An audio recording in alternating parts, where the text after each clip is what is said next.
Big pass Tamil season 8ல இந்த வாரம் நடந்த ஷாப்பிங் டாஸ்கில் கேர்ள்ஸ் டீம் தாங்க அதிகமான பாயிண்டை எடுத்திருக்கிறாங்க. அதாவது இந்த டாஸ்கோட நேம் ஒன்று இங்கே இருக்குது, இன்னொன்று எங்கே இருக்குது. அதாவது வாழைப்பழம் டாஸ்க் தாங்க. வாழைப்பழத்தை ஊட்டி விடுறது. மொத்தம் ஒவ்வொரு டீமில் இருந்து 6 பேரை செலக்ட் பண்ணியிருக்கிறாங்க. இதில் 3 பேர் வாழைப்பழத்தை சாப்பிடணும், 3 பேர் ஊட்டி விடணும். அந்த வகையில் ஒரு டீமுக்கு 6 பேர், கேர்ள்ஸ் டீம்லேருந்து 6 பேர், பாய்ஸ் டீம்லேருந்து 6 பேர் அப்படிங்கிற மாதிரி தேர்ந்தெடுத்தாங்க. இதில் 6 பேருமோட கண்ணுமே வந்து பார்த்திங்கன்னா மூடிடுவாங்க, கட்டிடுவாங்க. ஸோ சேரில் 6 பேரை உட்கார வச்சுருவாங்க. இந்த ஆண்டு 6 பேர் வாழைப்பழத்தை எடுத்துகிட்டு போயிட்டு ஊட்டி விடணும். இதில் கணக்கு என்ன அப்படின்னா, யார் எந்த டீம் அதிகமான வாழைப்பழம் சாப்பிட்றாங்க அப்படிங்கிறது தான் கணக்கு. யாருக்கு வேணுமாலும் ஊட்டி விடலாம். ஆனால் 2 பேர்த்தோட கண்ணையும் கட்டிடுவாங்க இல்லையா, யாருக்கு யார் ஊட்டுறாங்க அப்படின்னே தெரியாது.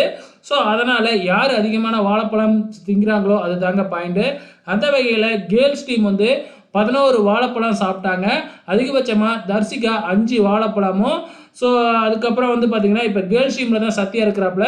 சத்யா 4 வாழைப்பழமும் சாப்பிட்ருப்பாப்புல. வர்ஷினி 2 வாழைப்பழம் சாப்பிட்டதுனால 11 பாயிண்ட் எடுத்து 11,000 பாயிண்ட் ஜெயிச்சதுனால 11,000 ரூபாய்க்கு அவங்க ஷாப்பிங் பண்ணலாம். பாய்ஸ் டீமும் 9,000 ரூபாய் வின் பண்ணாங்க. 9,000 ரூபாய்க்கு அவங்க ஷாப்பிங் பண்ணலாம்.